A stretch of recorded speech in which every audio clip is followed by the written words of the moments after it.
ইলিশের মৌসুম শেষে চাঁদপুরে শুরু হয়েছে বিশেষভাবে ইলিশ সংরক্ষণের প্রক্রিয়া। কেটে লবণ মেখে রাখা হচ্ছে এই মাছ, স্থানীয়ভাবে যাকে বলা হয় নোনা ইলিশ।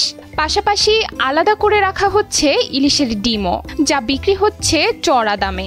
মাছগুলা দেখে আমরা মাছগুলা কাটি, এটা পিস পিস করে ডিম বাইর করে পিস পিস করে লবণ দিয়ে রাখে দিই, রাখি 6 মাস পরে বিক্রি হয়, পয়লা বৈশাখ বিক্রি হয়।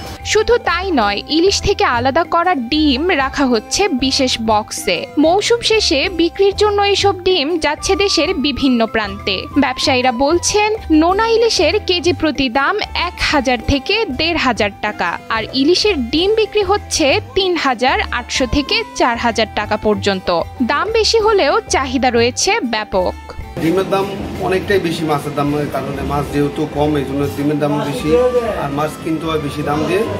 বাড়িতে মিলে ব্যবসায়ীরা ভালো নাই, আমরাও ভালো নাই, যারা মালিক পক্ষ আছে তারও ভালো নাই। চাঁদপুর বড় স্টেশন মাছঘাটে দেখা গেছে লবণ মাখানো ইলিশের স্তূপ। এখান থেকেই কয়েক মাস পর তা যাবে দেশের বিভিন্ন জেলায়। বিশেষ করে যখন নদীতে ইলিশ মিলবে না, তখন এই সংরক্ষিত মাছই পূরণ করবে বাজারের চাহিদা। তবে ইলিশের সরবরাহ কম থাকায় ব্যবসায়ীরা আগের মতো লাভবান হতে পারছেন না। শ্রমিক সংকটও দেখা দিয়েছে। মৎস্য বণিক সমিতি বলছে, সরবরাহ না থাকায় এই মৌসুমে তেমন নোনা ইলিশ সংরক্ষণ সম্ভব হচ্ছে না। আগে আপনি মনে করেন যেরকম মাছ ছিল, মাছ যেরকম আমদানি ছিল, মাছের দাম ছিল কম, তখন আপনার মাছ কাটতাম, কাটে সাথে লবণ দিতাম, মোটামুটি ব্যবসাও ভালো হতো। এখন বর্তমানে মাছের দাম আপনার অনেক বৃদ্ধি। এখন বর্তমানে মাছ কিনা খুবই কম, ডিমও বর্তমানে মাছে কম। সিজনের সময় আমরা ইলিশ মাছ কাটতে নোনা করি, করার পরে ইলিশের যখন সিজন না থাকে পরে আমরা নুনটা 4 মাস 5 মাস 6 মাস এটা রেখে দিয়ে পরে বিক্রি করি সারা দেশে।